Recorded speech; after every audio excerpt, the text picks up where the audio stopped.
Good evening.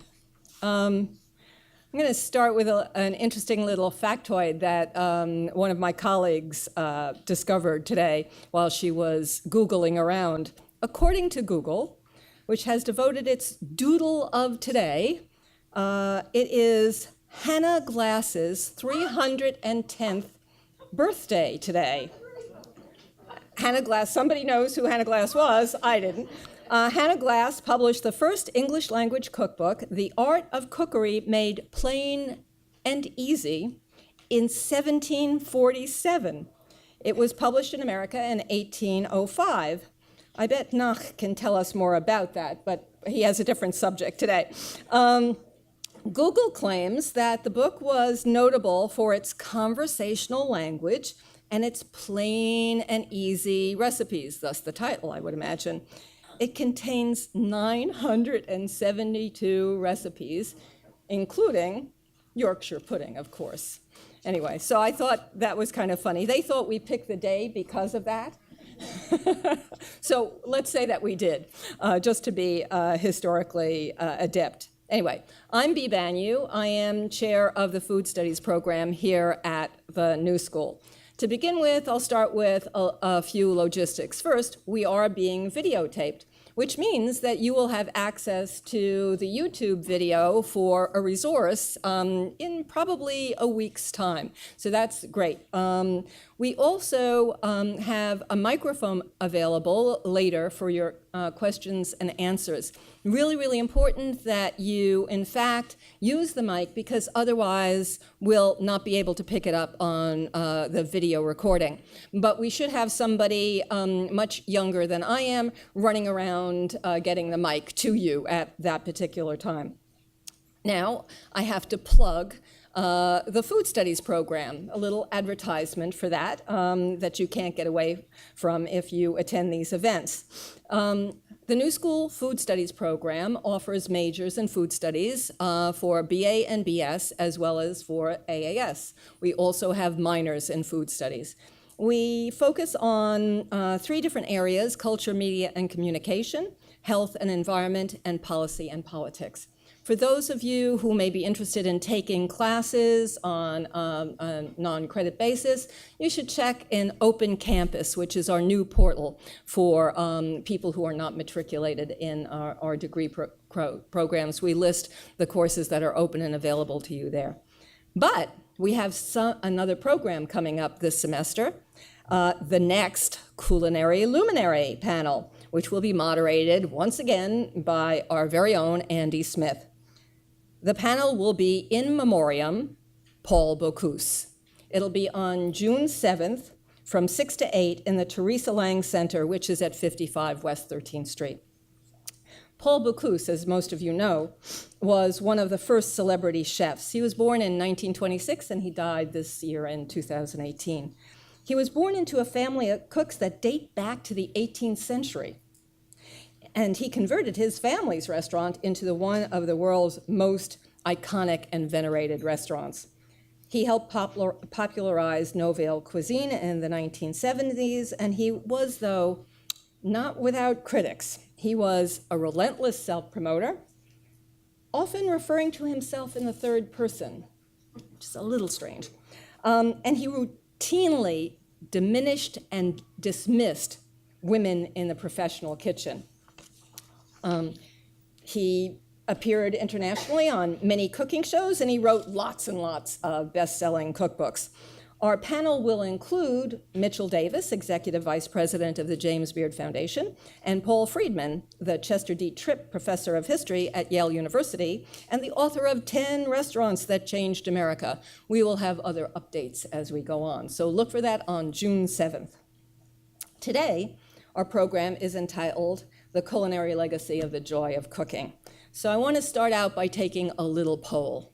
How many people grew up with a copy of The Joy of Cooking on their household kitchen shelves?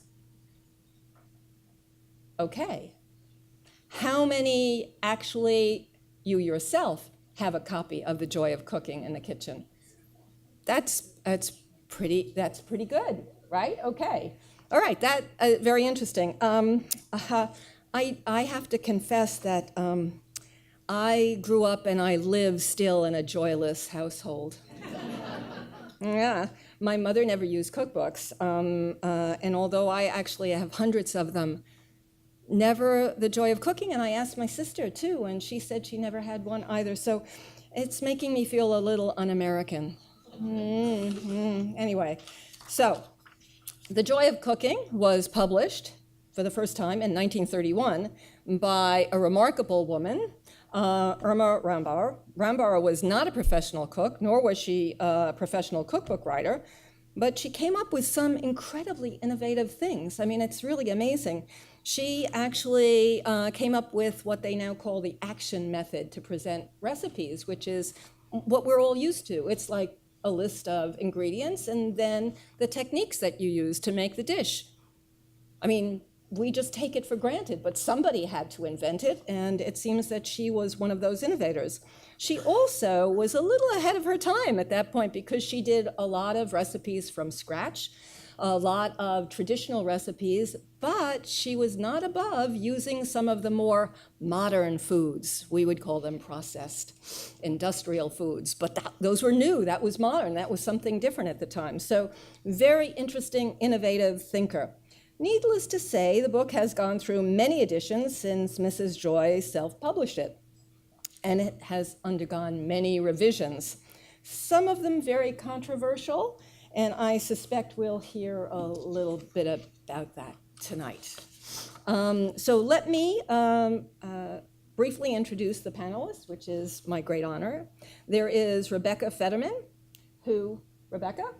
Okay, who is a resource specialist at the New York Public Library, and guess what? She's deeply involved in the management of the library's distinguished culinary collection, and she's very well known by researchers in the world of food. Then there's Anne Mendelssohn. Anne is a highly respected culinary historian who publishes actively, and among other works has given us Stand Facing the Stove, okay, a biography of the mother and daughter authors of The Joy of Cooking. Then there's Laura Shapiro, who has studied and written extensively about American kitchen and table, giving particular attention to the complex relationships of women and the food that we eat. The much admired Perfection Salad was published in 18. Oh, beg your pardon, no, 18. I'm going back in time. In 1986, and is one of her 4 books. Her most recent book, which she doesn't have sitting in front of her, but could, was What She Ate, 6 Remarkable Women and the Food That Tells Their Stories. Now that's got to be an interesting book. And then there's Amy Trubeck. Amy? Okay, she is associate professor in the Department of Nutrition and Food Studies at the University of Vermont, and she is deeply engaged in many of the anthropological aspects of food and of culinary history. Her most recent book is Making Modern Meals, How Americans Eat Today, which was just published, I think, last year, yes? Yes, November, yeah. Just in November. It's a great book. I just finished it. So now, last but definitely not least, is our moderator. Many people in this audience, I suspect, already know the ringmaster for tonight's event, the bookseller Nach Waxman. As with Amy, his background was in anthropology, and his years of study in that field have colored most of his subsequent career.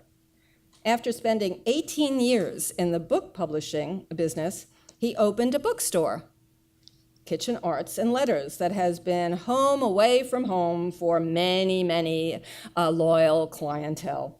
Situated here in the city, it specializes in food and drink and the many ways in which they intersect with almost every part of our lives. He now works primarily with older out-of-print books in a full range of food-related subjects and remains the founding partner of the beloved Lexington Avenue bookstore. Nach?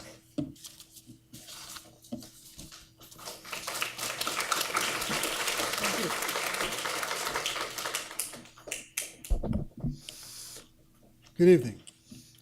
And I'll apologize in advance. You may hear I am losing my voice. I will do my best to hang on to it right to the end here, but if I start to fade, just give me a yell and I'll do my best to get louder. Okay, do it. Among the more unused and certainly often misused words in the current American vocabulary is that all-purpose designation, iconic. We've all of us seen it a million times. The most iconic furniture sale ever. The new Dodge Ram, more iconic than ever, and this is authentic. I met this really iconic guy. Well, I'm happy to be able to say that this evening we're really and truly going to be talking about a real American icon, the joy of cooking. It matches perfectly one definition that I encountered, an item so well known that it practically defines its genre. We do all know this book, as you saw by the raising of hands. We've all seen it or owned it, and much of what we do in our kitchens is in one way or another conditioned by it. I lived for 3 of my 4 years of college in a near-to-campus apartment, and it didn't take very long before my roommate and I got sick and tired of the local hash houses. And we asked our mothers for a cookbook to teach ourselves to make our own meals from, and my mother sent, of course, along her own copy of Joy, which, by the way, she said she had never cooked from, because actually she never cooked from any book. But she did admit that she consulted it all the time. That's a very familiar story to a lot of us. And it is, for heaven's sake, a book used by the young Julia Child living in Paris and teaching herself to cook. A small, as we heard, unpresuming volume, self-published in 1931, The Joy exploded into a major presence in America's kitchens, selling between 15 and 20 million copies. And despite many changes in the world of food, it remained a highly visible staple throughout the country. I don't suppose it was the first book to ever go out with the title The Joy of, but there's no question about where hundreds of later publications got their name, from the all too obvious, and we can't be surprised, successful Joy of Sex, to Leonard Bernstein's The Joy of Music, and, God's sakes, The Joy of Phonetics, The Joy of real, I can authenticate them all, The Joy of Bird Feeding, and The Joy of Rhubarb. It surely has a presence that we can fairly characterize as iconic. We're fortunate in having this book as our subject, in that it is very specific. It is something much more satisfying than earnestly pursuing such worthwhile but fuzzy concepts as world peace or the ethics of prosperity. We'll be devoting our attention here simply and directly to this one book, this book with a substantial and highly traceable history, and even authors whose biographies and cultural backgrounds are well documented. No doubt some of the particulars may be familiar to many of us, but there is enough that is not known that its telling adds up to one really good story. We'll surely be asking what propelled Joy to such spectacular successes and why it has been just so durable.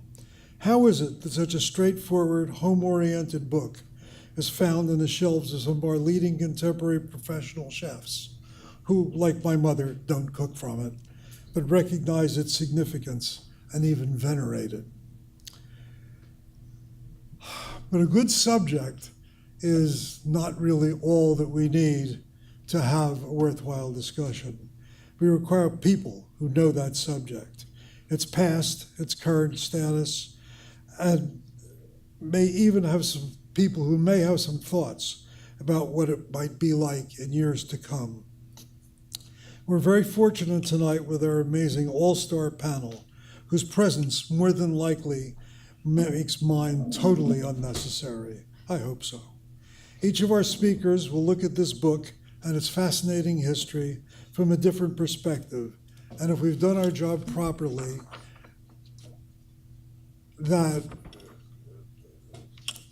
their backgrounds and varied approaches will give us all a fuller and better rounded account of this American icon. I'm going to introduce our panelists at somewhat greater length than did be.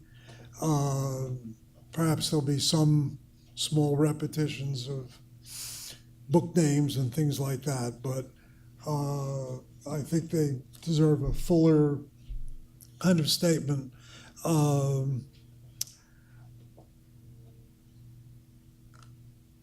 And they'll come in the order in which they're going to be presented, and then we'll get started.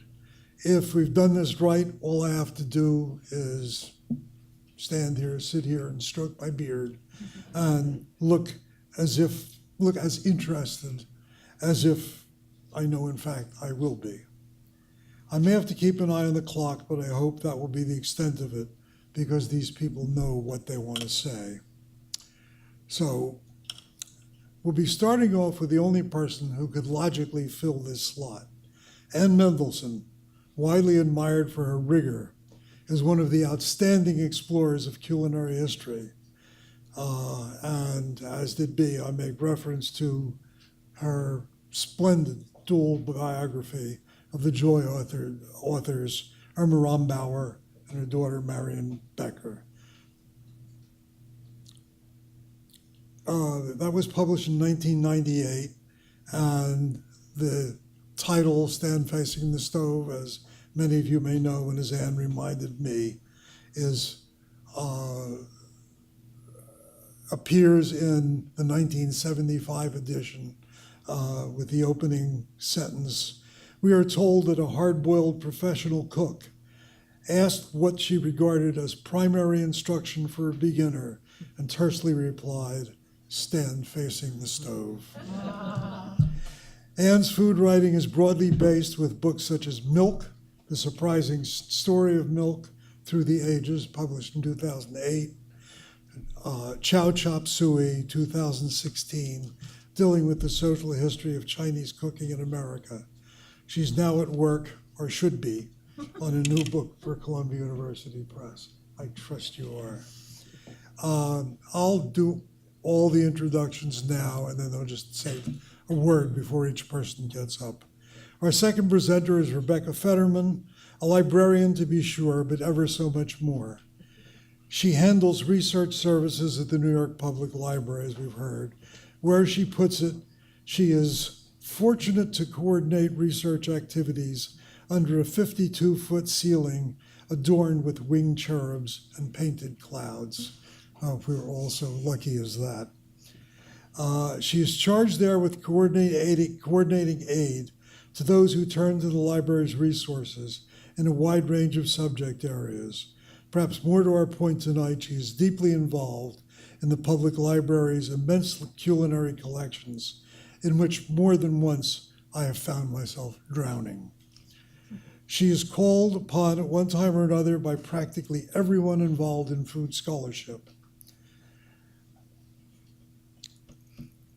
And by practically, and her knowledgeability makes many of us quite envious, or perhaps when we're at our best, inspired, to dig in and do our research more conscientiously than we might have.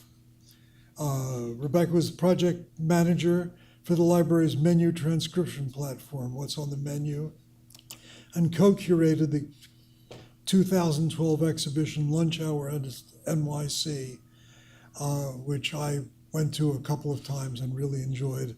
And she did that with her fellow panelist, Laura Shapiro. The third presentation will in fact be by Laura Shapiro, one of the most satisfying writers I know, a student of food culture mainly in America, with much more than casual interest in the women charged with keeping their families, their friends, their guests, and most of the rest of us well and happily fed. Now an independent scholar, Laura has written for a variety of prominent magazines and achieved considerable note through her 4 widely mentioned and highly regarded books: Perfection Salad, my favorite and many people's favorite, published in 1986. Something from the Oven, Reinventing Dinner in the 1950s, published in 2004.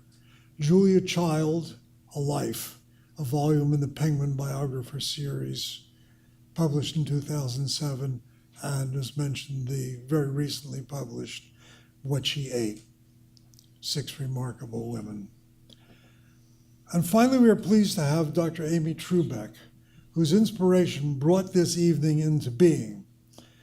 Trained in anthropology, as you heard, as indeed I was, with additional experience as a chef, which I surely was not. She is now Associate Professor of Nutrition and Food Sciences at the University of Vermont. With an historian's eye, she's taken on a range of culinary subjects, reflected in her 3 books. The widely cited Haute Cuisine, How the French Invented the Culinary Profession, which is a really, really durable and interesting book, one we have been very pleased to have. The Taste of Place, A Cultural Journey into Terroir, 2008, and a very relevant study just published this past year, Making Modern Meals, How Americans Cook Today. So, let's get going. We're going to start with Anne, who will be concentrating on the, and I should say something, I'm going to tell you what subject each of our speakers is going to cover, but I have gathered this material over a period of time, and the field switches and changes and people's thoughts change. So I apologize to them if I'm inaccurate in any way.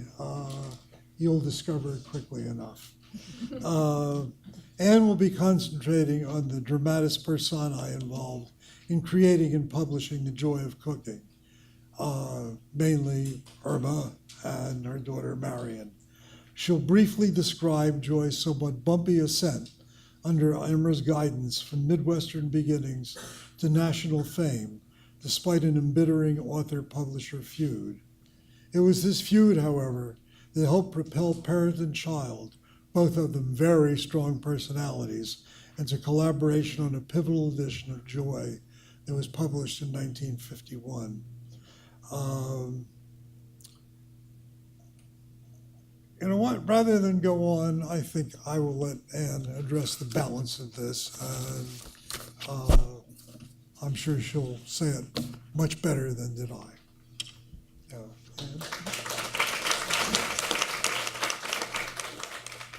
Thanks, Nach, and thanks, Bea, and all the new school folks.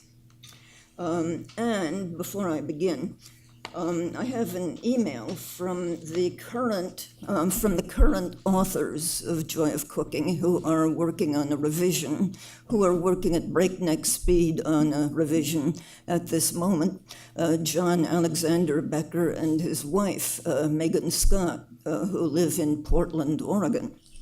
Please let the panelists and audience know that as fellow students of Joy history, we wish we could be there to share, discuss, and learn. Unfortunately, deadlines loom. Thank everyone on behalf of the family for their interest in our cookbook.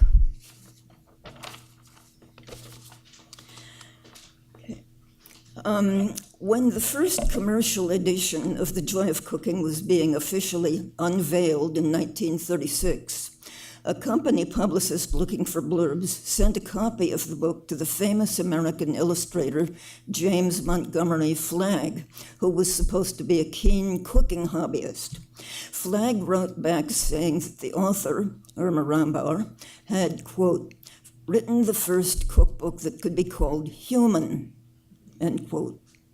This is still one of the most penetrating insights ever into the joy of cooking, as created and continued by Irma Rombauer and her daughter, Marion Rombauer Becker. Irma Rombauer was a Midwesterner, born Irma von Starkloff, into an affluent family in the German-American community of St. Louis. As a child, she went through all the discontents of a second-generation immigrant kid who wanted to be an American. Nonetheless, she grew up to be proud of her immigrant heritage and always thought in both German and English. At 22, she married, knowing nothing about cooking, within her own circles. The Rombauers were ethnic Germans from Hungary. In the years I spent working on my book, I was lucky enough to meet people who had known Irma towards old age. They unanimously described her as a petite, supremely elegant woman of what one friend called killer charm. This is Irma, probably at about age 35. She had the ability to look like a sweet little lady or a formidable grande dame. She was witty, irrepressible, fun, disarming. She could also be a very fierce and angry woman. Irma's husband had a lifelong history of what we'd now call bipolar disorder. She was 52 when he committed suicide in 1930, leaving her with very little money in the first year of the Great Depression. Cooking was not what she was best known for in St. Louis social circles, but to everyone's surprise, she suddenly hit on the idea of compiling a cookbook and publishing it at her own expense. And with astonishing determination, this woman, who had never held a job in her life, who had always been somebody's daughter or somebody's wife, got together about 1,000 recipes, found a printer, and brought the book into being in the fall of 1931. But she wasn't content to sit in her apartment selling mail orders of The Joy of Cooking, an offbeat title that she had invented herself. Almost at once, she began dreaming about getting a commercial publisher to issue an expanded edition arranged in an original new format, which maybe Rebecca can say more about. Eventually, Irma wangled a contract with the greatest Midwestern American publishing firm, the Bobbs Merrill Company of Indianapolis. She didn't know it, but her troubles were just beginning. The head of the company, D. Lawrence Chambers, was a corporate tyrant who knew how to bully women. He sprang some kind of browbeating scene on her at Bobbs Merrill headquarters, refusing to proceed with publication unless she signed a contract granting copyright to the company, not just for the expanded edition, but also for her own privately published earlier version. She gave in and signed, neither of them knowing that she was signing away a fortune.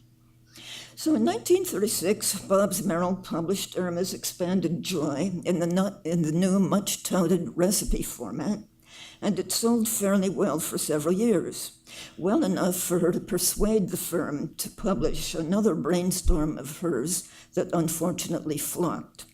The idea was a book of recipes using canned, packaged and frosted foods, together with rapid recipes for fresh foods.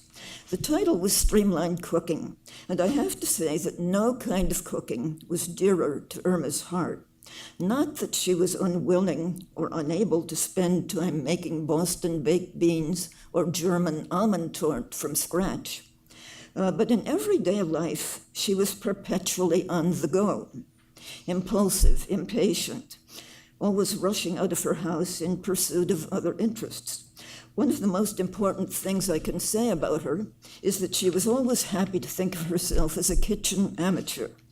This was a woman with brains and spirit not defined by angel cake, though she was perfectly at home making angel cake. Above all, she loved whipping up something in no time out of the handiest materials, presenting it with flair. She did everything with flair. And sitting down to spirited conversation, which was her favorite part of any meal. In any case, Streamlined Cooking, published in 1939, didn't sell in its own right, but it proved to be a key element in Irma's real breakthrough. In 1943, the middle of World War II, she produced another Joy edition that combined the 1936 contents with those of Streamlined, and also much other new material, including a bunch of recipes tailored to wartime food rationing requirements. Irma had a terrific nose for publicity.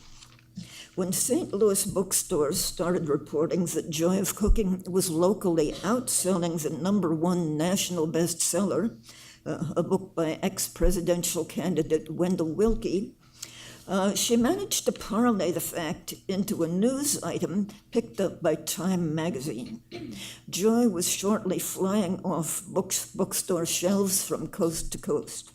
Fan mail, from coast to coast and beyond, fan mail arrived from stateside cooks and from such sources as servicemen in the Pacific Theater or an American inmate of a Japanese prison camp in the Philippines. It was a personal and, in a very real sense, a patriotic triumph, but it was also the moment at which she realized that Bob's Merrill was cooking the books. Lawrence Chambers pursued a sales strategy that depended heavily on gimmicks like special promotional tie-ins with department stores or discounts to bookstores. Order 10 copies of Joy, get 1 free. This made her royalty statements into crazy numbers games in which she could never break out of a discouragingly low royalty bracket. Did she protest? She sure did. And Chambers's minions replied that Bob's Merrill held copyright, that Irma had no legal status in the matter except work for hire, and that the firm could get rid of her and hire another author. Now, I really don't think that this argument could ever have prevailed in court, but after 1943, war to the knife reigned between Lawrence Chambers and the author of the book that had turned into his star property. Irma was now nearly 70. She saw that she would have to bring in a younger ally. Meet her daughter, Marion Rombauer Becker. Let me now backtrack enough to point out that almost from the start, the main thing setting the Joy of Cooking apart from other kitchen Bibles of the day had been Irma, an irreverent free spirit. You might find her introducing an eggnog recipe with Mark Twain's sage advice, too much of anything is bad, but too much whiskey is just enough. Or quoting the Yiddish-accented character Mrs. Nussbaum on Fred Allen's radio comedy show. To my husband Pierre, I am offering an ultimatum. For about 60 or 70 years, the most prestigious American cooking manuals had had an impersonal textbook aura that rubbed Irma the wrong way. She deliberately framed Joy as an alternative or antidote, and in Marion she had the one person on earth who best knew how her mind worked, perhaps because Marion's mind worked in other ways. Marion, born in 1903, was also a proud Midwesterner and a proud product of German St. Louis. This is Marion as a schoolgirl of 18. In the 1940s, she was living in Cincinnati with her husband and 2 young children. She and Irma had an extremely close and loving relationship, if not exactly an easy one. She, too, thought of herself as an amateur cook. Marion was not petite and elegant and effervescent. She was plain and dumpy and serious-minded, but like her mother, she had any amount of brains and spirit and great, even magnetic charm. She was the first girl in the Starkloff Rombauer family to have a college education. Her real joys, like her mother's, were situated far outside the kitchen. Modern art, civic reform in Cincinnati, and above all, environmental conservation and organic gardening. I don't want to go over my time or duplicate what Amy will be covering. But I want to briefly point out why the first revision in which she participated as co-author marked a turning point in Joy's history. Irma and Marion were two very strong and very different personalities. It was inevitable that they would not see eye to eye about what to put into or leave out of this joint edition. Irma had said as little as she could get away with about things like food chemistry, nutrition, and advanced processing methods. High-tech commercial wizardry and factory farm produce were fine with her. But Marion, on becoming a mother, had developed qualms about both. She was now an advocate of natural foods and organic methods. There was no way that she could turn Joy into a health food manifesto, but there was plenty that she could do, and that no one else could possibly have done, to persuade Irma that now, in a period of post-war economic and cultural readjustments, it was time for some very deep changes in the book's focus. And changes happened. Changes that Irma probably would have rejected in fury if any outsider had tried to foist them on her beloved book. She was no pushover. But Marian Becker was one of the few people who could argue with Irma Rombauer and live to tell the tale. Some of their differences of opinion are still strikingly visible in the edition that was published in 1951. But Marian managed to carry her point in several important ways. A drastic reduction in can opener recipes, of which Irma had been very fond. Also in gelatin salads. A loud drumbeat for whole grain baking. An emphasis on the best ways of preserving vital nutrients. And this was a sort of maiden effort. Marian would do far better on that subject in later editions. Most remarkable of all, perhaps, this book reconciled the formerly anti-textbook Joy of Cooking with a great deal of textbooky material that had acquired some of the light-hearted Irma Rombauer spirit through the dedicated efforts of Marion and one of the most important characters in this story, her husband, John William Becker. Sorry to tantalizingly throw in John at the last minute. I really have to stop here, but I want to leave you with the thought that after several years of horrible legal tussles with Bob's Merrill, the mother, daughter, and son-in-law among them oversaw an edition marking a step away from generations when cookbook owners very commonly used the thing to instruct the maid, and towards a powerfully rearranged post-war American society. They accomplished this while managing to do equal justice to the playful spirit of Irma, huge amounts of new and timely information painstakingly introduced by Marion, and the essential humanity first noted by James Montgomery Flagg. Thank you.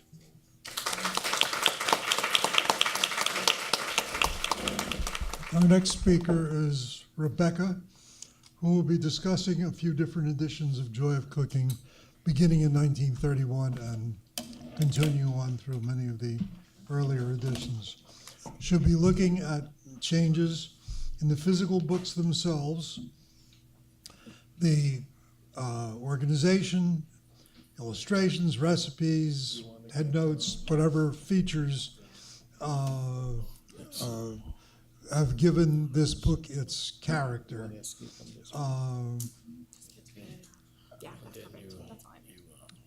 I think that what she's going to be talking about is going to expand our understanding of what it is that made Joy of Cooking such a lasting, important fixture in American kitchens. Rebecca. Good evening. So, as Nach mentioned, my contribution to this casual culinary chat is to share with you what I've learned by looking at each of the Joy of Cooking editions published between 1931 and 1975. And by looking, I mean just that. What does one see when examining these books? How are they organized? Well, how are the recipes written? What do the illustrations convey? And these are the foundational, yet often underlooked elements that help us identify how the joy of cooking has been used and why it's been so appreciated by millions of people over the decades. But in order to do that, I'd like to start this evening where I think Irma Rombauer would want us to start any evening, with cocktails.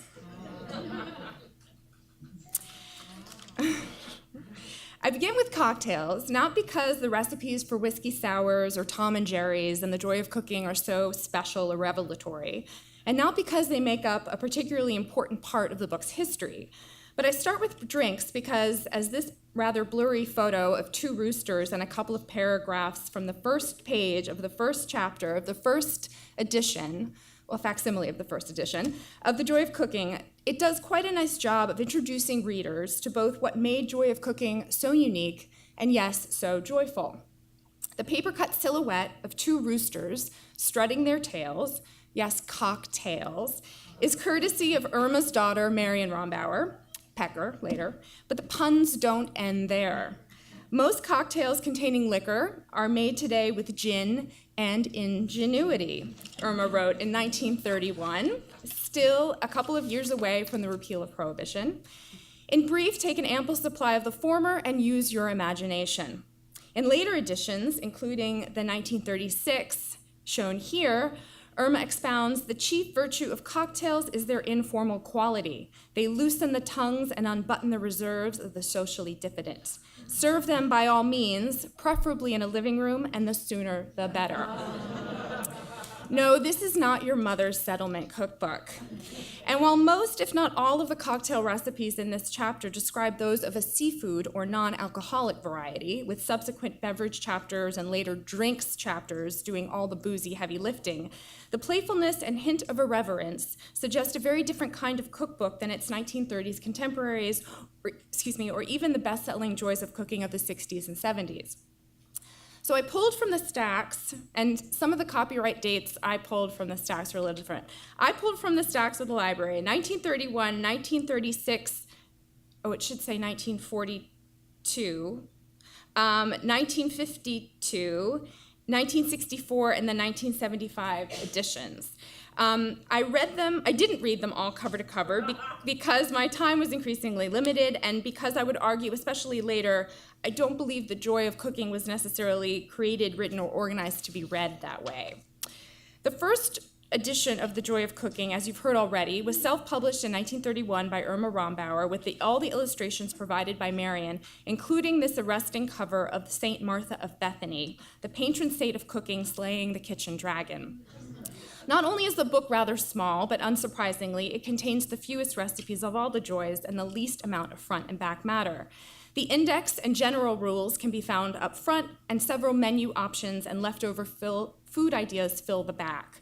The table of contents is a little off. It's organized in alphabetical order by chapter name rather than by order of appearance. And it isn't the most intuitive cookbook to use, but what it lacks in professionalism, it makes up for in charm and reliable, if not slightly vague, recipes.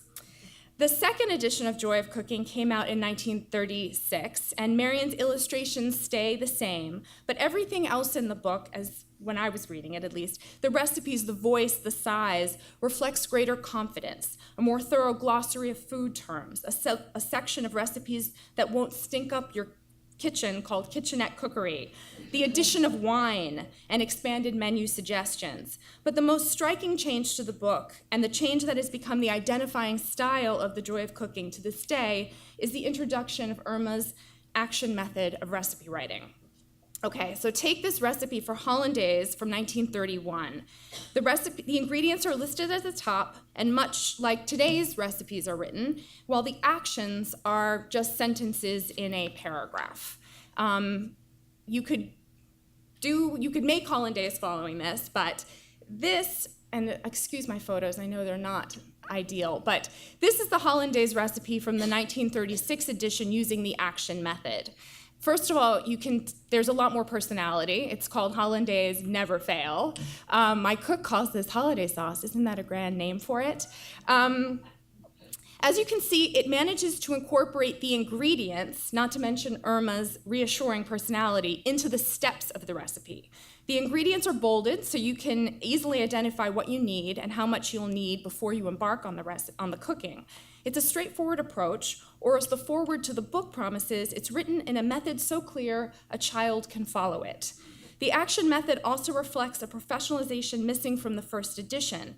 The style suggests that the steps are clearly thought through, tested for accuracy, and brilliance is that it still allows room in the recipe and in the headnotes for Irma's breezy and non-judgmental approach to cooking, reassuring the reader that there is still joy to be had in the kitchen. And it's also just it's like someone's holding your hand while you make hollandaise for the first time, and it's very detailed in its instructions. But while the action method carefully laid out the necessary steps for a successful dish, a visual step-by-step wasn't introduced until Ginny Hoffman's illustrations replaced Marian's silhouettes in the 1952 edition so that readers could follow additional visual cues. 1952, correct? Yeah. Marian's illustrations in earlier editions suggest something of puppet theater. They're theatrical and playful, sometimes related to the recipes to follow, other times just a decoration that includes a whiff of the qualities associated with the recipe, as with this dandelions blowing in the wind, introducing the souffle chapter. They are joy, but not cooking. Ginny Hoffman's illustrations, on the other hand, are able to marry the two successfully. They don't announce each chapter, but they are placed interstitially in the middle of recipes to teach readers how to segment a grapefruit, or how to prepare a fish in parchment, for example. Other times, her drawings act as infographics conveying which type of glass goes with which type of wine, or laying out the tools for a successful fondue. But they are never merely decorative. They are almost always like the recipes they convey in action, especially if a hand or a foot is in the frame. Whether it's the infamous skinning of a squirrel, or a tiny clenched fist, or a tiny hand cleaning artichokes, Hoffman's illustrations are both informative and yet still able to evoke elements of levity and wisdom. The introduction of the action method in 1936 and new illustrations in the 1950s made the recipes and joy of cooking easier to follow and more likely to turn out successfully, all the while Irma is gently remaining good-natured, cheering from the sidelines. The 1946 version, which is essentially just a reprint of the 1943, weighs in at a husky 884 pages. Though thick, its smaller page size makes the book easy to use, and the pages behave and stay flat no matter where you choose to open the book. The addition of chapter headings at the top of each page prevent readers from getting lost, and Irma added new content and edited pre-existing content, especially to the back matter. The subtle changes help. Charts and graphs are sprinkled liberally throughout to highlight and organize information that might otherwise prove challenging to parse, such as a chart on the proper methods of canning, or a chart to help match foods with different varieties of wine and what the proper temperature should be, or a chart on the recommended daily allowances of calories. Or I think I put a chart of different herbs you should use and how they should be incorporated into the different parts of the meal.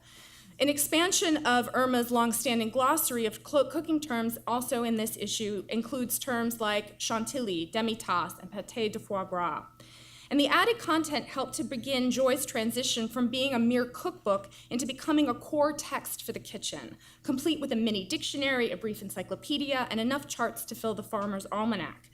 Even at this fairly early stage in its publishing history, Joy was putting a stake in the ground toward becoming an indispensable reference work. And by the publication of the 1964 and 1975 editions with Marian at the helm, Joy of Cooking could easily make that claim. The 1964 Joy of Cooking includes standard classic recipes, in addition to more diverse creations reflecting the increasingly sophisticated tastes of its readers. To help navigate the tome, Marian introduced symbols with a legend found in the endnotes. Although the first time I used the 1964, I couldn't find this chart anywhere. I kept looking in the book, and it's on the endnotes anyway. That's maybe my problem. So there are pointers for success. There's a star for Christmas recipes, especially good for Christmas, while the red ribbon marker makes finding specific pages easier than ever. This book, to me, clearly marks a delineation from its earlier editions, both in the range and breadth of recipes and its emphasis on health and well-being. Gone are the cocktails in Chapter 1, and in their stead, Marion stresses calories, proteins, carbohydrates, and fats. By 1975, Marion has successfully moved the conversation away from the casual culinary chat to a more serious discussion about food. Recipes continue to remain the draw, but the conversation also contains everything else that food entails: health, entertaining, and the environment. The 75 release became the best-selling of All the Joys of Cooking, and for good reason. The book works. It works both like a wonderful cookbook should. The recipes are very clear and complete, and it also works like a very good reference book should, said the librarian. It's well organized, it's well written, it's comprehensive, it's vetted, and it works if you want to make a cup of coffee for the first time, but it also works if you want to attempt pastrami at home, or to learn about fenugreek, or to braise heart slices in sour sauce, or to find out how many calories are in a piece of Bismarck pickled herring. It's no wonder that It's the Joy of Cooking found on the open reference shelf in the Rosemain Reading Room in the New York Public Library. So I will conclude this talk where most people conclude their reading, with the index. The index to the 1964 Joy of Cooking begins with a quote from Samuel Johnson. And the fact that an index to a cookbook has an introduction at all, and one that quotes a great lexicographer, might tell you everything you need to know about why people love the joy of cooking. In any event, the introduction reads, "Knowledge is of two kinds. We know a subject as our own, or we know where we can find information on it." As a librarian, I'm particularly fond of that sentiment for obvious reasons. But it's also the perfect approach to the joy of cooking. For we know what we love to eat, we know what tastes delicious, and we know what makes us happy. The Rombauers simply perfected the source from which that knowledge flows, evolves, and is made ever more joyful. Thank you.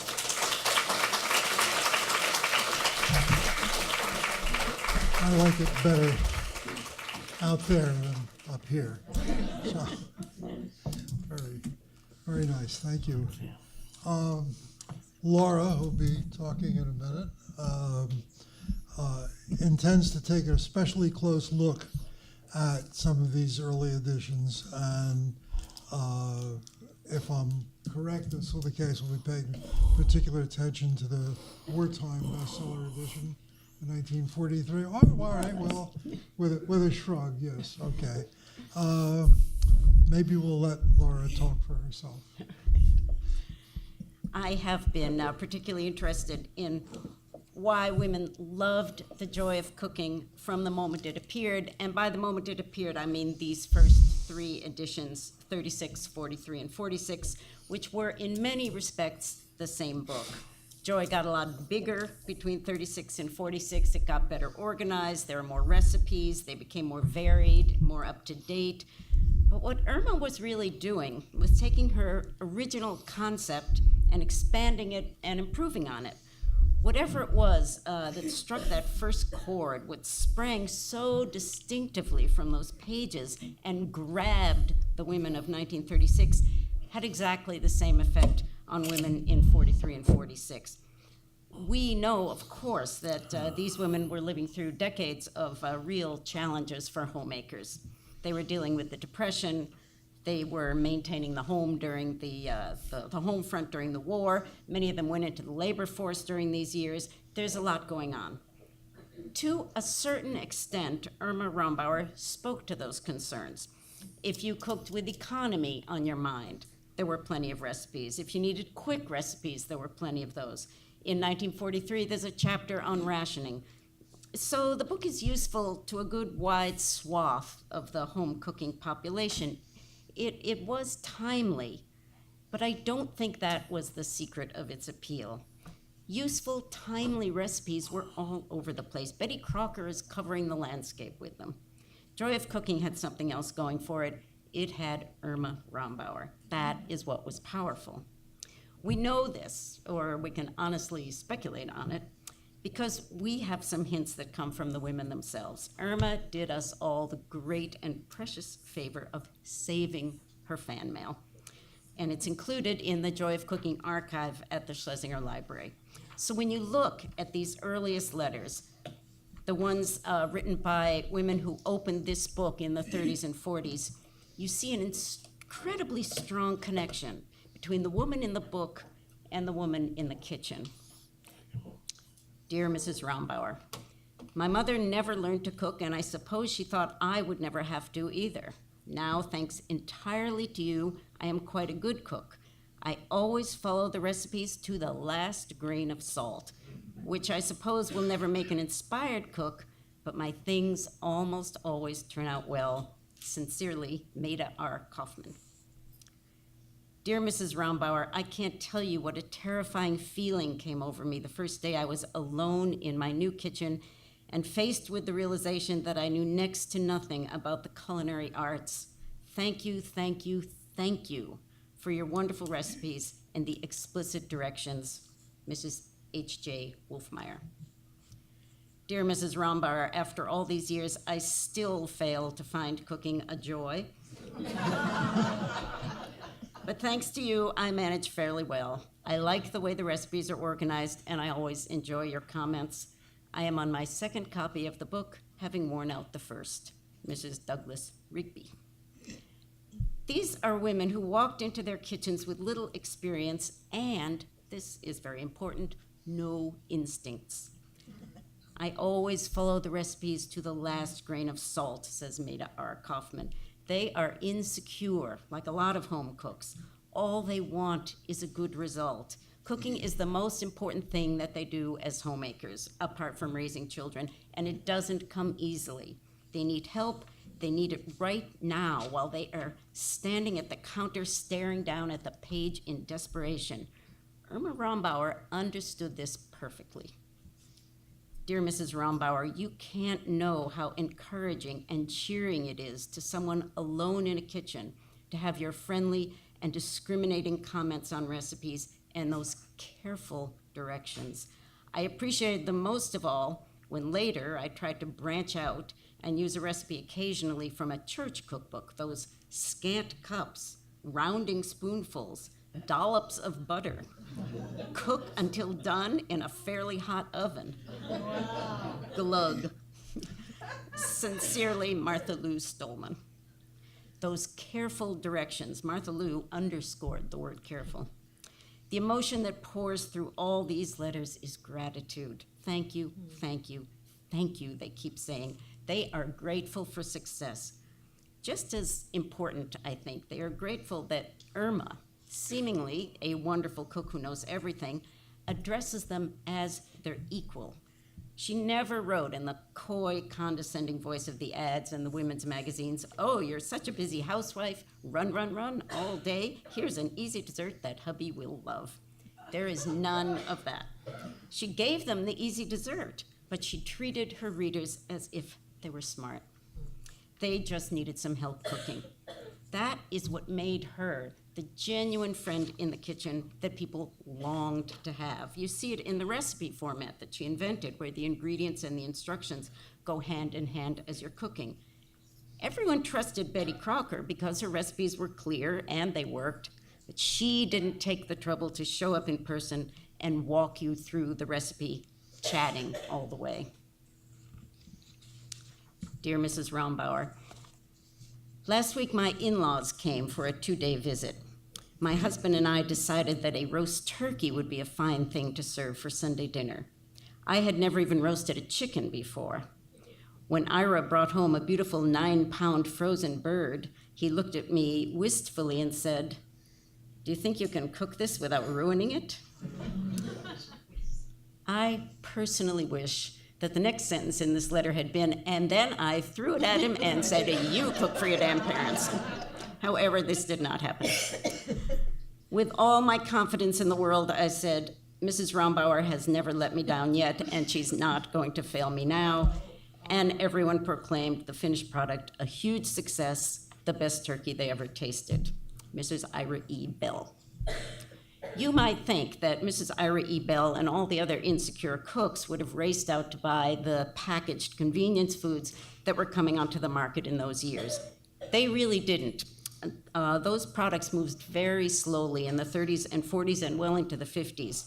Everyone knew that there was a big difference between opening a box to make dinner and doing the real work of cooking to make dinner, and nobody wanted to be caught on the wrong side of the border. But Irma Rombauer had a genuine soft spot, as Anne had said, for these products. And in 1939, she published a kind of hymn of praise to them, as we've heard, a book she called Streamlined Cooking. It was a flop, despite the fact that she had a following by that time. That book, openly celebrating the use of boxes and cans, was radioactive. But the recipes were not. Irma moved them right into the 1943 Joy of Cooking, where they settled down amid all the traditional recipes and became legitimate thanks to the company they were keeping. Once you saw them in the reassuring context of real cooking, they were acceptable and you could just pluck one out when you needed it. I should add, Irma was not entirely uncritical about these products. Her attitude always was, first, do no harm. So as far as she was concerned, it was okay to make a salad dressing with a can of tomato soup. It was not okay to blithely bake a cake with a can of tomato soup. Baking was important to her. It was the biggest and often the best section of Joy of Cooking.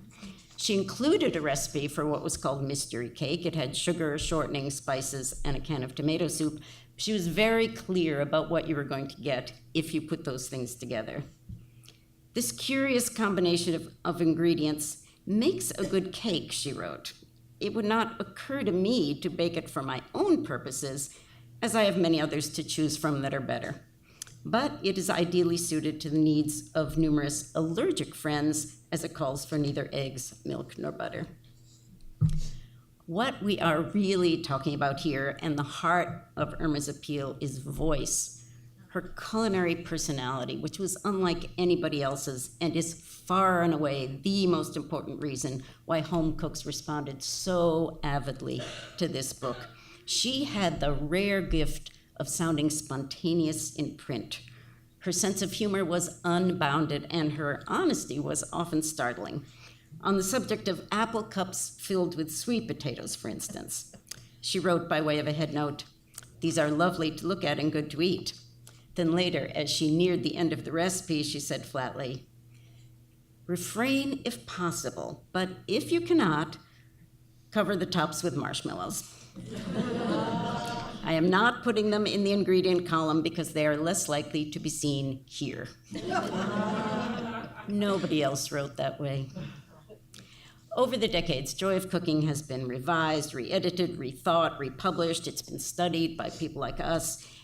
All during that time, it is always classified as one of the major American kitchen Bibles, which of course it was and is. When you stand back and look at what propelled it to its first stardom, those editions of the 30s and 40s, I think you have to move it into a different category. Irma Rombauer's real peers in the pantheon of 20th century cookbook writers were not people like Betty Crocker and Fanny Farmer. We have to set her alongside Julia Child and Peg Bracken, women whose culinary personalities were national treasures, classic in a way that the recipes couldn't be.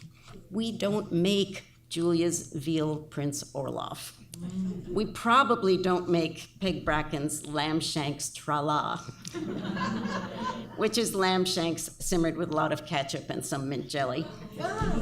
And I suppose it has been a while since anybody made Irma's oyster and mushroom ragu with veal balls, which even she calls a bit troublesome. No matter. These are women we want in our lives, and the recipes are the least of it. Let me read one more letter. This one was my favorite, and to me it says everything about why Joy of Cooking became a foundational text in the lives of so many women. Dear Mrs. Rombauer, when I got married, I literally did not know how to boil an egg. I studied your book as I had once studied an economics text. On my way to work in the morning, I rode the Elevated in Chicago and chose the recipes for the evening meal. On my lunch hour, I shopped, and during the Elevated ride home, I clung to a strap with one hand, held your book in the other, and braced my grocery bag between my legs. What I have appreciated most about your book is the detailed descriptions and explanations, making it possible for an amateur like me to know whether it looks right. Once school and work days are over, honors and praise become scarce, but the thrill of a compliment on a tasty dish is still available. Mrs. W.R. Bertelsen. I hope this woman was commuting on the L to a great job as an economist, but I doubt it. More likely she was taking dictation from an economist and answering his phone. Still, by the time she wrote this letter, she really missed working. There was no honor attached to being a housewife. There was no praise for efficient vacuuming. But every day she cooked, and if it came out looking right, that's when she came out looking right.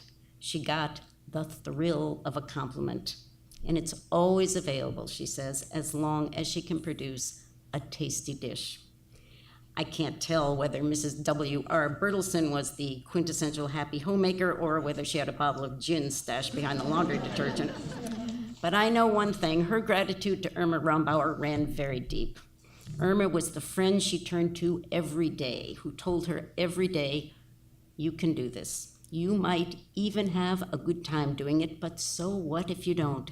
People will like eating it, I promise, and that's why you're in the kitchen.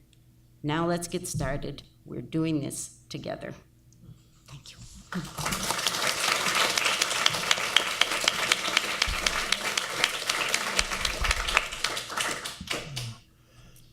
I was wrong about the best place to sit.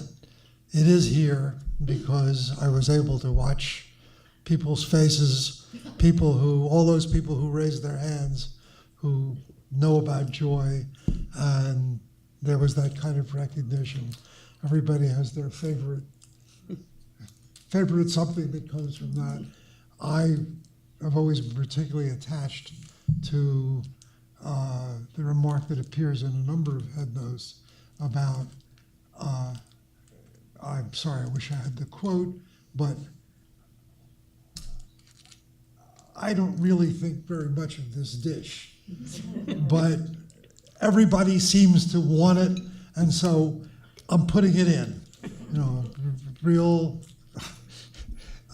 she had good and firm and wonderful opinions. Okay, we've heard a great deal about Irma, who was the core, the first soul, the person that is first identified with this book. Amy, who's going to be talking next, at least tells me that she is going to deal much more with Marian Becker, who did a great deal to attract and keep a new audience, one that really hadn't been there when her mother had been shaping the character of her book. So, Amy, thank you. Thanks. I'm vertically challenged, but can everybody see me? Okay, good. I just wanted to be fair to this side, since I was all the way over there on that side. So I am so thrilled to be on this panel. This is so much fun, and I'm the last person. I'm like, really? Am I really going to have anything left to give you? But I'm going to give it a shot. What I do want to talk about is I did research as part of this book that I just published. I decided to look at all 7 editions of The Joy of Cooking because I wanted to see whether or not the changes in the joy of cooking over this period of time between 1931 and I also pretty much focus on 31 to 2000, but I really focus on the 75 edition too. Could we actually learn something about the story of what American cooking, home cooking has been and how it's changed over that same period? Because it is, as Nach pointed out, the truly iconic cookbook of the middle of the 20th century in the United States, and even I would say maybe through today too. So that was a really, really great experience, and I just fell in love, as everyone else has, with Irma. I mean, you really would love to just hang out with her. She might drive you crazy, but you'd want to hang out with her for sure. And her voice is just really distinctive, and those of you who sort of think of the joy of cooking as sort of this textbook component, which it is by 75, and that is very much because of Marion, and I'll tell you a little bit about that.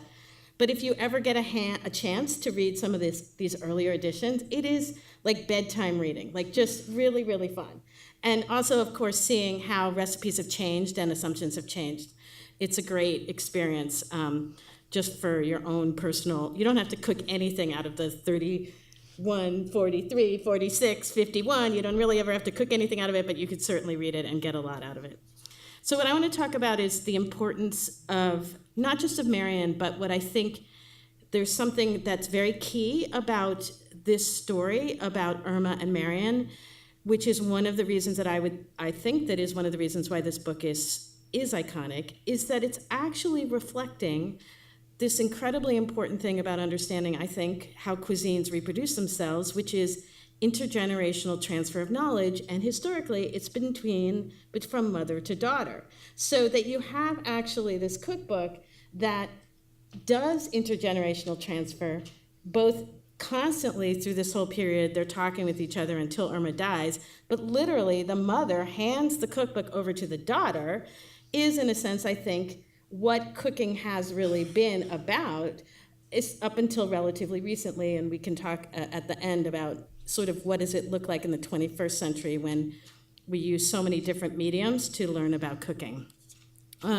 So in that sense, I guess what I want to talk a little bit about is that I think any story of any cookbook and the meaning and the function in a culture is related to teaching and learning. I mean, cookbooks are supposed to transmit knowledge. That's what they're there for. I mean, these days are also supposed to be entertainment in a form of what they call food porn, and that's all there too in the more contemporary setting. But historically, it's really, we're transmitting knowledge.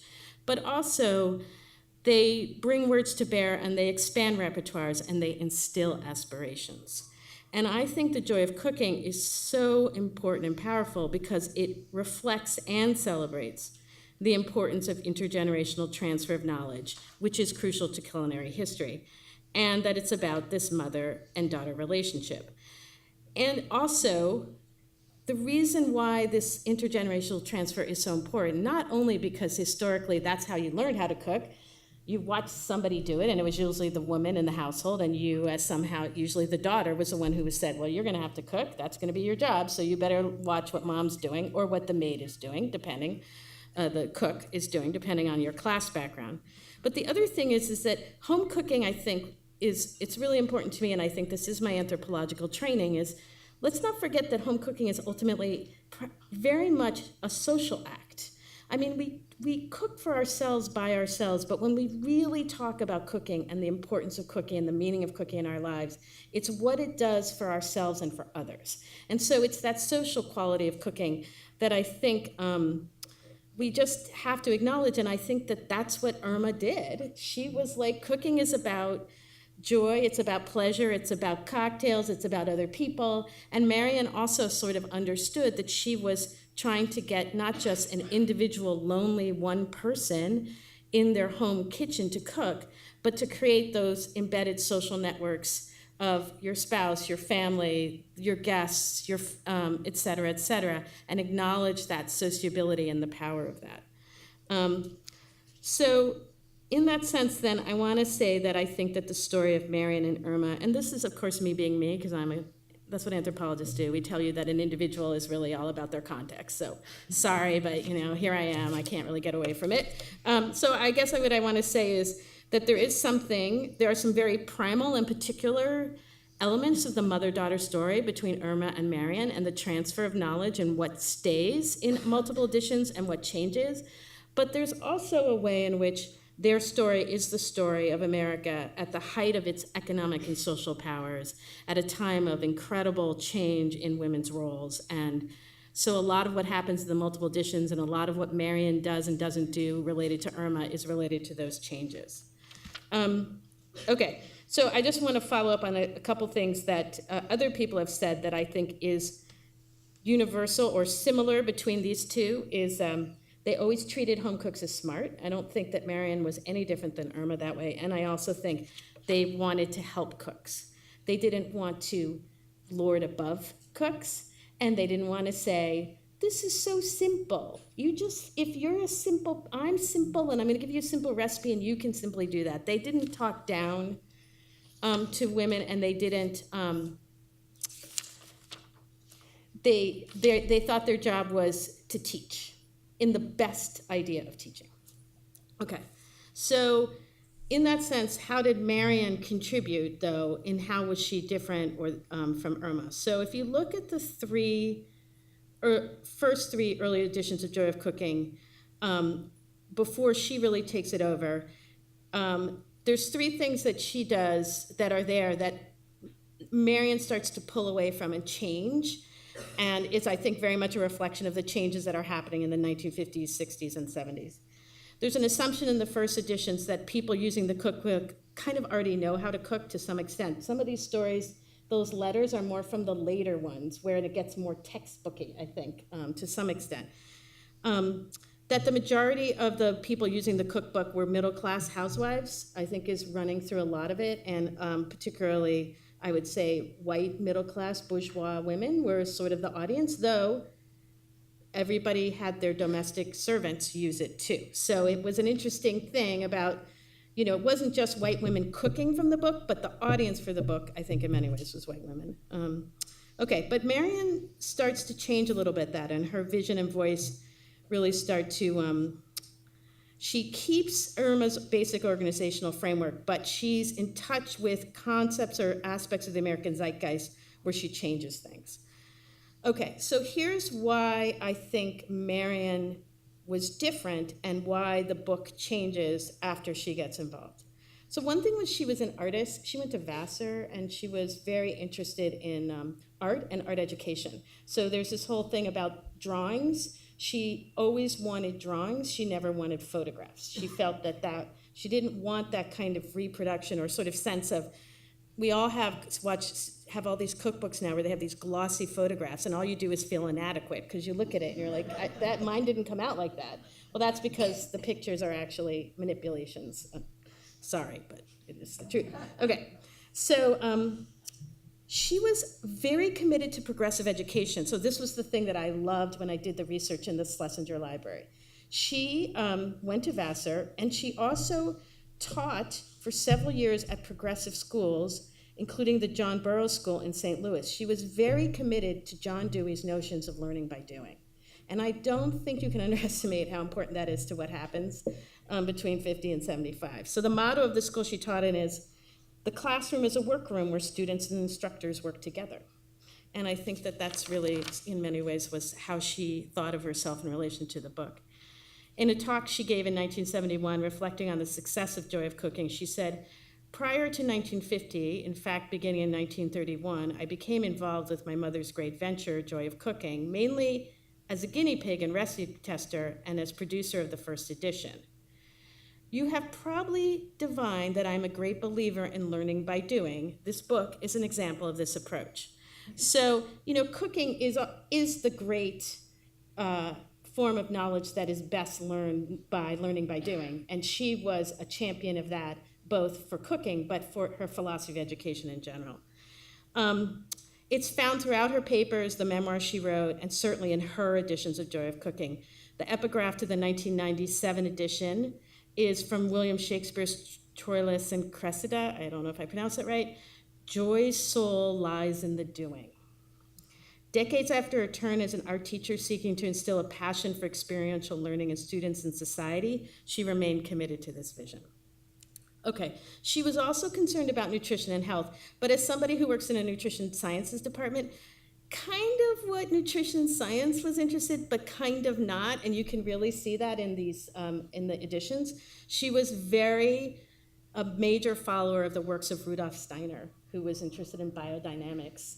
So her idea of nutrition and health is very much mediated by her ideas about environmental issues. I mean, if you're interested in some of the sort of ways in which we're looking at the connections between nutritional issues and environmental issues in our food system, you can read the 1975 edition and actually get a lot out of it. I mean, you won't necessarily agree with some of what she says, her interpretations, but it was interesting.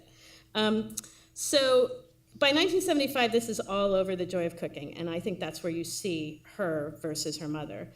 I think somebody else said this, I don't think Irma really cared about Rudolf Steiner or would have really spent much time reading his work, but Marion certainly did.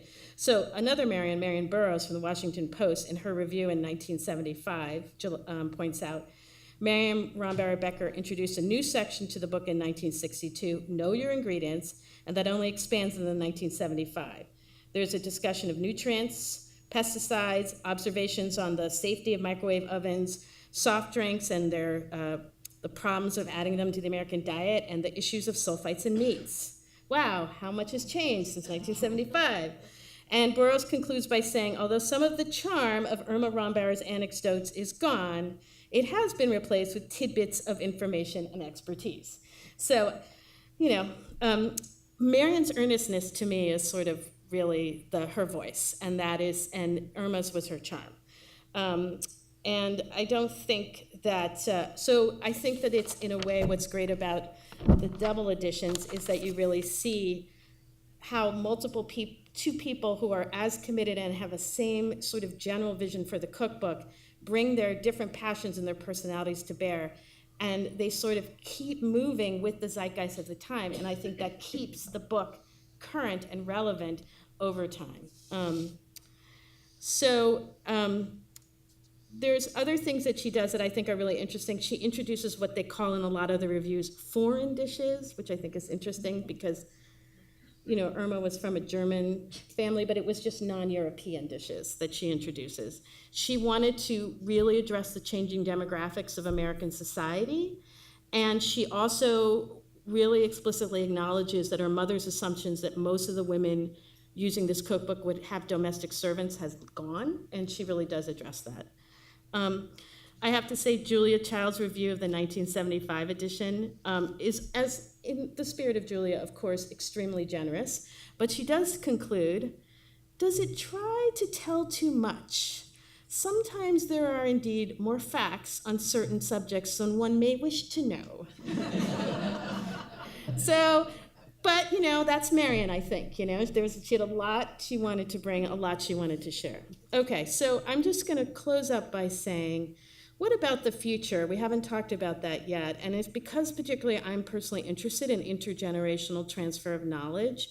What lessons can we learn from the story of joy and the relationship between Irma and Marion, but also between mothers and daughters more generally? So, how are we going to teach the next generation how to cook? Where is that going to happen?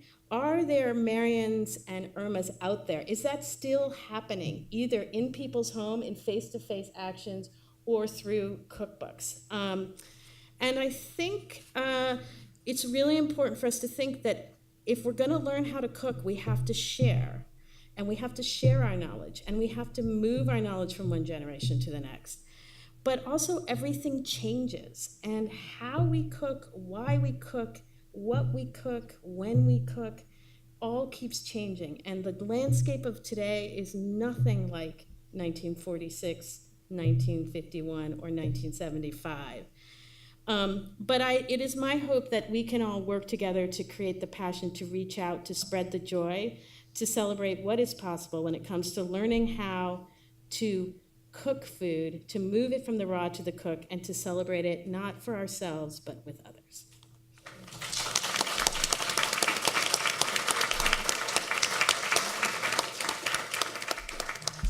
Thank you very much, everybody. We have a little time for some questions from the audience, or indeed if the panelists themselves have any questions for each other. I just want to make one quick observation. We've given attention, because these are specialists of various sorts, to the editions and how, quite properly, how they developed, how they varied, the evolution of the book. Yet most of us continue to think of joy as one book, one entity, timeless. I have my joy of cooking. I guess it was the 75 or the 50 something, or It's very, very interesting how that has gotten the identity that it has.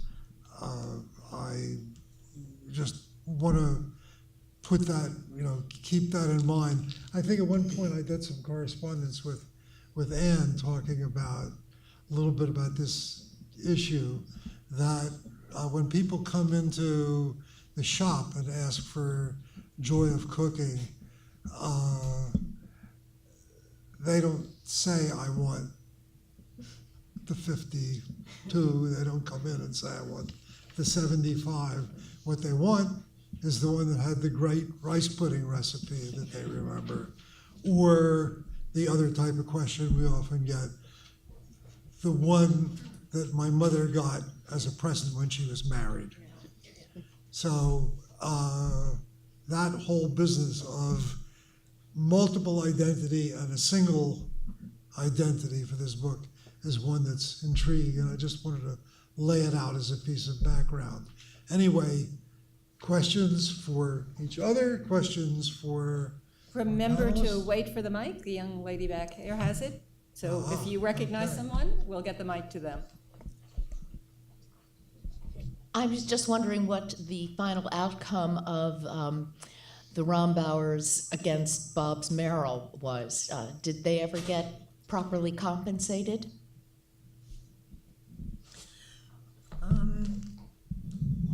Well, yes and no. This was sort of like the Hatfields and the McCoys for decades on end. And eventually, when Bob's Merrill finally gave up the ghost, Joy of Cooking was briefly acquired by, I think, Macmillan possibly. Who was that crazy millionaire who drowned in mysterious circumstances?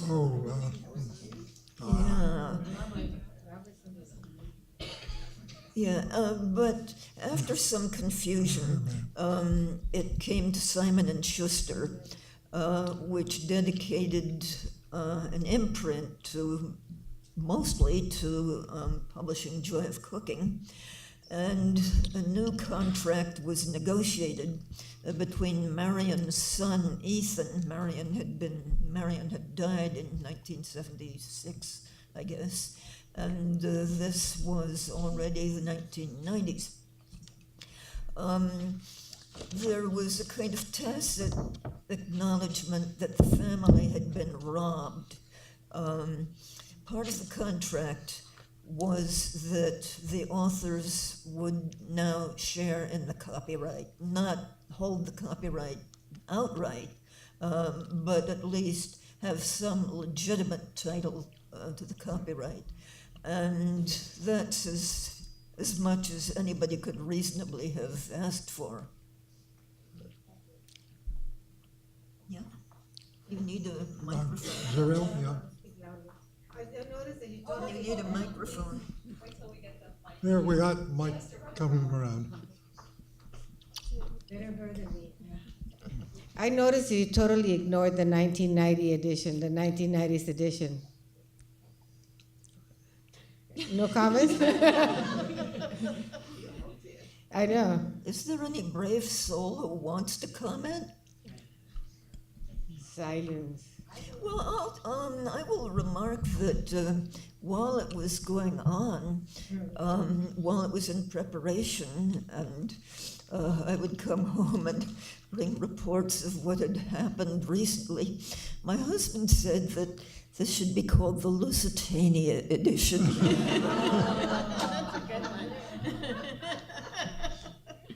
Hi, I just enjoyed that so much. Thank you so much for coming and talking to us.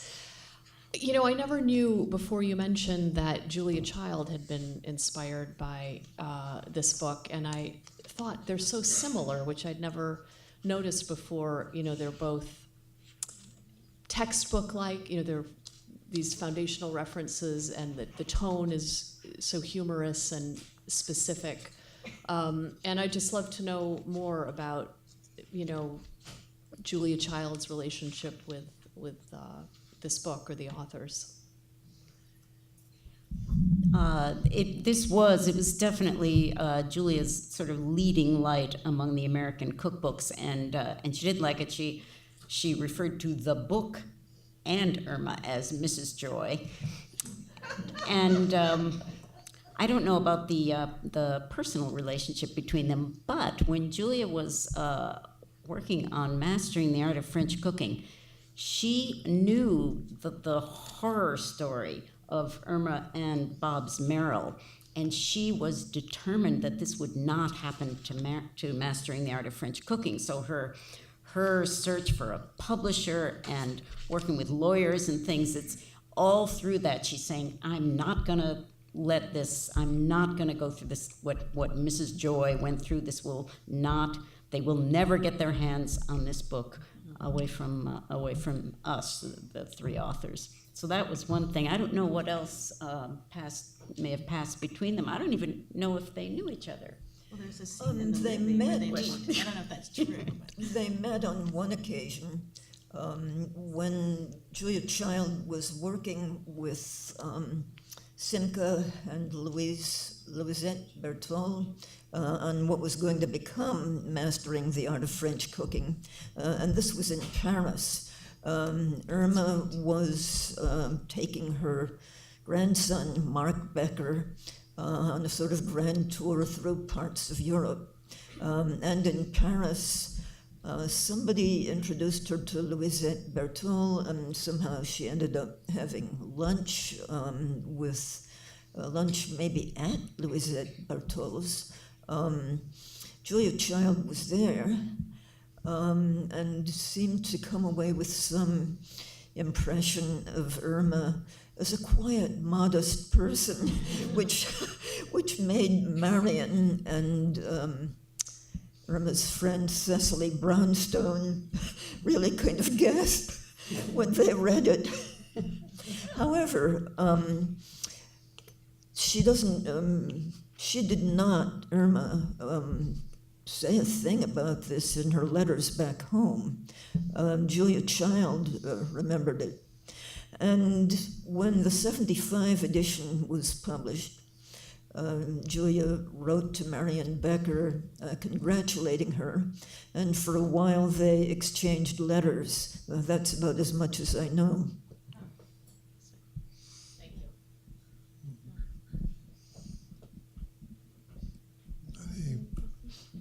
Others? I have one thing I'm sort of curious about, what people think about. We know what we think about the joy of cooking that has been. Does it have, in fact, a significant future? I always think about revisions of the standards. I think about the Settlement Cookbook, which was one of the giants at one time, and it literally, they did a great revision. Simon and Schuster again did a great revision of it. By great, I don't mean terrific, I mean large, substantial, and it flopped miserably, and for all practical purposes, ended the life of Settlement Cookbook. That was probably about the mid-'80s, maybe 87, 88, somewhere around but there. Before that, I think it was Simon and Schuster that had taken over and stayed fairly close to it, to the real thing, for some time. In the 1950s, I think there was a 1954 settlement from Simon and Schuster that was recognizable as Settlement. Right. Once that little chain of cooks and the So- tagline disappeared. Are you asking, like, what do we think is the future of the joy I'm of... sorry? Are you asking what do we think is the future of the Yeah, joy well, of cooking? what I was talking about, yes, I suppose so. I am in part about, we know it, we all put our hands Yeah. up.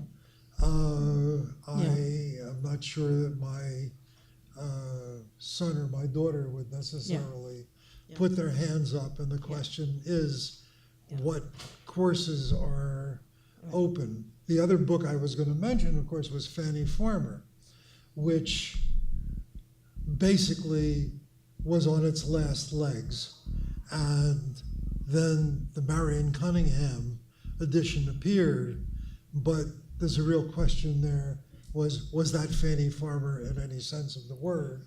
Or was that, in a sense, almost the licensing of the name Fanny Farmer? And I admire Marion's book very, very much, but it's not the Fanny Farmer that anybody knew. And by the way, my own view at least is that the Fanny Farmer that everybody knew wouldn't stand a chance these days. That was that was backed by thinking and backed by ideas that have just disappeared. But yes, that was my question. I mean, one of the things I want to put out is, that tension in Joy of Cooking between it being a technical book, a textbook, a know-how book, and we've had unbelievable transformations and changes in both how we get technical information about cooking delivered to us. So in my world, I teach young people, and they all use the internet, and I don't even know if they would buy a cookbook or ask their parents for a cookbook. But I think the voice is sort of the thing that could last, sort of like, it'd be interesting to see if you just took all the text out and you packaged it as a text, like a narrative literary book, and you got rid of all the textual and sort of manual information, what would happen? Anyway, that's maybe not the case, but might be. Interesting.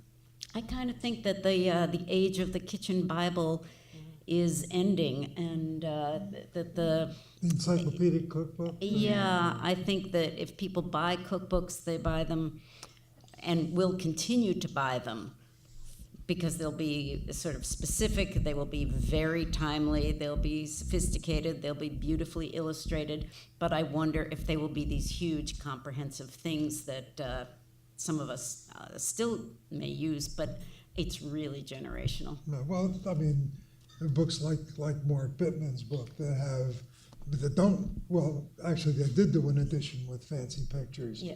It didn't initially, but at least for a while, there seemed to be some place for the encyclopedic cookbook, whether it'll persist.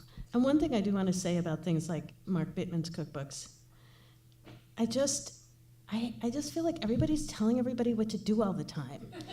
It's like so much like, do this, don't do that, do this, don't do that. Like, and that's what I would be the saddest about if the joy of cooking disappeared. Not long uncharmed. Yeah, no charm, no, I'm here with you, let's go together, let's have a cocktail while we're, it's like everybody's, anyway, sorry, that's my little thing. Right. There's some. Right. I apologize because this is obviously the last question you want to hear, but I'm sure I'm not the only person who has no idea what you're talking about. What happened in the 1990s? I don't know. and also... The elephant in the room. And the next book, what about the next book? So those are my two questions, the last one and the next one. That's great. And can you say something about the Joy of Cooking's immense presence on social media, where there's this huge argument now with great chains of tweets about the size of the portions? Okay, I think that's going to be the last question, and so we don't get into too much of a fight. Make one observation about that is that it's my impression, at least, that it started that way. That is, that it started on issues of nutrition and so forth. But what impressed me, and again, I think Ann and I had some back and forth about this, was the most significant thing about it is the magnitude of it and the persistence of it. I mean, I started scrolling through, and I finally, my finger wore out. I mean, I literally, this has been going on now for more than 2 years, and there are literally hundreds. I never got to the bottom of of the scrolling. This seems So- to be John Alexander Becker and his wife, Megan Scott, who are keeping up with many followers by tweet. Well, I will say what happened in 1997. The editor who ended up handling that edition of Joy of Cooking, Maria Guarnaschelli, at Simon & Schuster, Scribner, got together a very large cast of experts and cooks in a sort of revolving door fashion. People kept appearing and disappearing. She wanted it to be the sort of anthology of the best of the greatest American food authorities. This is an easy way to start fights to the death, and that was sort of what happened.